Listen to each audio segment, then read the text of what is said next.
وہ اپنی ننھی ننھی آنکھوں سے آسمان کی جانب دیکھ رہی تھی۔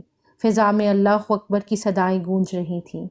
عید کی آمد آمد تھی۔ اس بار چاندنی کے پاس عید پر پہننے کے لیے نیا جوڑا نہ تھا۔ وہ اداس تھی، بہت اداس۔ اس عید پر اس کے بابا بھی تو نہ تھے، وہ بابا جو ہر عید پر اس کے لیے نیا جوڑا اور میچنگ چوڑیاں لایا کرتے تھے۔ اس کی خوشی کی خاطر اپنا پیٹ کاٹ کاٹ کر نیا جوڑا لانے والا اس کا چپراسی باپ چند ماہ قبل ہی کرونا کی نظر ہو گیا تھا۔ بس ایک ماں تھی، وہ بھی کچھ نہ بولتی تھی، خاموش بیٹھی دیواروں کو تکتی رہتی تھی۔ اسی ماہ اس کی ماں نے اپنی شادی پر ملی واحد سونے کی انگوٹھی فروخت کر کے اس کے گھر کا کرایہ دیا تھا اور کچھ کھانے پینے کا سامان منگوایا تھا۔ اب اس بیچاری کے پاس اتنی رقم بھی نہ بچی تھی کہ چاندنی کے لیے سستا سا جوڑا ہی خرید لے۔ معصوم بچی گھر کے حالات سے بے خبر صرف اس بات کی منتظر تھی کہ بابا واپس آ جائے اور ساتھ میں اس کا عید کا جوڑا بھی لے آئے۔ اس سال اس نے اپنا پہلا روزہ رکھا تھا اور روزے میں بھی بس اس نے یہی دعا مانگی تھی کہ اللہ بابا کو واپس بھیج دو اور ساتھ میرے لیے عید کا نیا جوڑا بھی بھجوا دو۔ معصوم چاندنی کی نگاہیں کبھی دروازے کی جانب جاتی تو کبھی آسمان کی جانب۔ بیگم عبدالرشید اس بات پر پریشان تھی کہ اس بار کرونا کی وجہ سے عید پارٹیز نہیں ہوں گی تو وہ اپنے ڈیزائنر کلوتھس کس کو دکھائیں گی۔ ساتھ ہی وہ اپنے اکلوتے بیٹے سلمان کی منتظر تھیں جو لندن سے مینجمنٹ کا کورس کر کے واپس آنے والا تھا۔ ٹھیک 8 بجے دروازے پر بیل ہوئی، نوکر نے دروازہ کھولا تو سلمان سامنے کھڑا تھا۔ سلمان بابا آ گئے۔ وہ خوشی سے اسے گلے لگانے کے لیے آگے بڑھا تو سلمان نے ہاتھ کے اشارے سے روک دیا۔ سلام بابا، ابھی نہیں، ابھی میں باہر سے آیا ہوں، کرونا کی وجہ سے بہت احتیاط کی ضرورت ہے۔ بابا نے اس بات میں سر ہلایا اور سامان اٹھانے کے لیے آگے بڑھا۔ اف بابا، سامان بھی میں خود لے جاؤں گا۔ اب جوان آرام فرمائیں اور بوڑھے سامان اٹھائیں، یہ مجھے اچھا نہیں لگتا۔ بیگم صاحبہ سلمان کی آواز سن کر اپنے روم سے باہر آئی۔ ویلکم ہوم بیٹا۔ بیگم صاحبہ نے دور سے ہی استقبال کیا۔ السلام علیکم ماما۔ سلمان نے سلام کیا۔ وعلیکم السلام۔ تم لندن جا کر بھی ماڈرن نہیں ہوئے، یہاں تو سب کچھ بدل گیا ہے، تم اب بھی سلام کرتے ہو؟ بیگم صاحبہ نے مسکراتے ہوئے کہا۔ میں لندن پڑھنے کے لیے گیا تھا، بدلنے کے لیے نہیں۔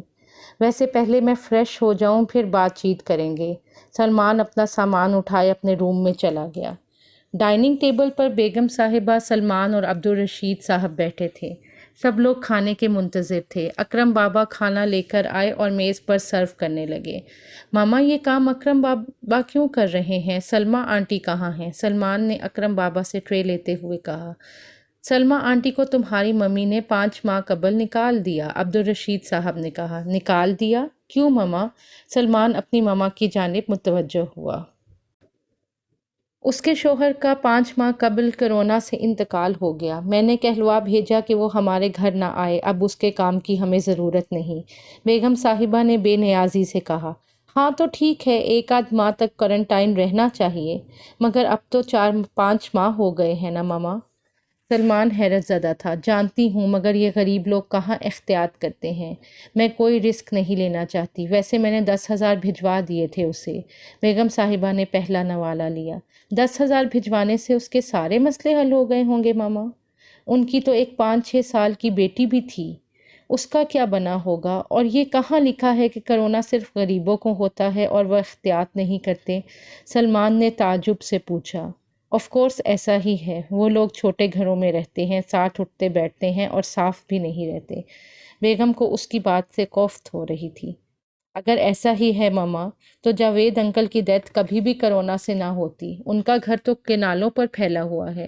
ماما، یہ کرونا جتنے بھی ممالک میں پھیل رہا ہے وہ زیادہ تر امیر ممالک ہیں، وہاں لوگ ایجوکیٹڈ ہیں اور اپنا خیال بھی رکھتے ہیں، اور یہ بات کہاں تک سچ ہے کہ غریب احتیاط نہیں کرتے؟ انہیں ان حالات میں اکیلا چھوڑ دینا کہاں کا انصاف ہے؟ سلمان اپنی بات پر ڈٹا ہوا تھا۔ ڈونٹ آرگیو ود ہر، شی از دا باس۔ عبدالرشید صاحب نے ڈرنک کا ایک گھونٹ لیتے ہوئے کہا۔ مجھے کچھ نہیں پتا، میں کسی قسم کا رسک نہیں لینا چاہتی۔ بیگم صاحبہ نے کہا۔ دیکھیں ماما، ہمارا سرونٹ کوارٹر خالی ہے، ہم سلمہ آنٹی کو وہاں بلوا لیں اور انہیں سارے کرونا SOPs پر عمل کرنے کو کہیں۔ ان کی معصوم بچی کا ہی سوچیں، اس کے سر پر سے تو باپ کا سایہ بھی اٹھ گیا۔ اور اس حالت کا پتہ نہیں اسے کچھ کھانے کو مل رہا ہوگا یا نہیں۔ سلمان اپنے موقف پر قائم تھا۔ یس ہی از رائٹ، عبدالرشید صاحب نے آہستگی سے کہا۔ بیگم صاحبہ نے ان کی جانب گھورا تو انہوں نے نظریں جھکا لی۔ سوچتی ہوں ویسے میرا دل نہیں مانتا، بیگم صاحبہ نے بے نیازی سے کہا۔ ماما سلمیٰ آنٹی اپنے بچپن سے ہمارے ساتھ ہیں۔ جب میں چھوٹا تھا تو مجھے بہت پیار کیا کرتی تھیں۔ ان کے تو والدین بھی نہیں، ہمیں انہیں اس حالت میں اکیلا چھوڑنا زیب نہیں دیتا۔ یہ کہاں کی انسانیت ہے آخر؟ اگر آپ چاہتی ہیں کہ میں عید پر آپ کے ساتھ رہوں تو آپ کو سلمیٰ آنٹی کو واپس بلانا ہوگا۔ سلمان دو ٹوک فیصلہ سنا کر ٹیبل سے اٹھ گیا۔ بیگم صاحبہ ساری رات مضطرب رہیں۔ انہیں سلمیٰ کی سب قربانیاں یاد آ رہی تھیں۔ ایک بار جب وہ 15 دن کے لیے ہاسپٹلائز رہیں تو سلمیٰ نے اپنی بڑی بہن کی طرح ان کی دیکھ بھال کی۔ سلمان کی پیدائش پر وہ صرف 12-13 برس کی تھی، مگر پھر بھی اس نے رات جاگ جاگ کر سلمان کو سنبھالا۔ بے غرض ہو کر سلمیٰ نے 25 سال تک ان کی خدمت کی تھی۔ بیگم صاحبہ کا ضمیر انہیں ملامت کر رہا تھا۔ چاندنی اداس تھی، بہت اداس۔ عید میں صرف ایک دن رہ گیا تھا۔ اماں کچھ بھی نہ بولتی تھیں، صرف کھانا پکا کر رکھ دیتی۔ محلے کے بچے بھی کھیلنے کے لیے نہیں آتے تھے، بابا بھی نہیں تھے۔ اس کی سب دعائیں بے اثر ہو گئی تھیں شاید۔ وہ چھپ چھپ کر روتی تھی، اسے کوئی بہلانے نہ آتا تھا۔ ایک پرانی گڑیا تھی جسے وہ اپنے ساتھ لگا کر اپنے غم بانٹ لیتی۔ شام کو دروازے پر دستک ہوئی۔ سلمیٰ خاموشی سے اٹھ کر دروازہ کھولنے گئی۔ دروازہ کھولنے پر حیران سی رہ گئی۔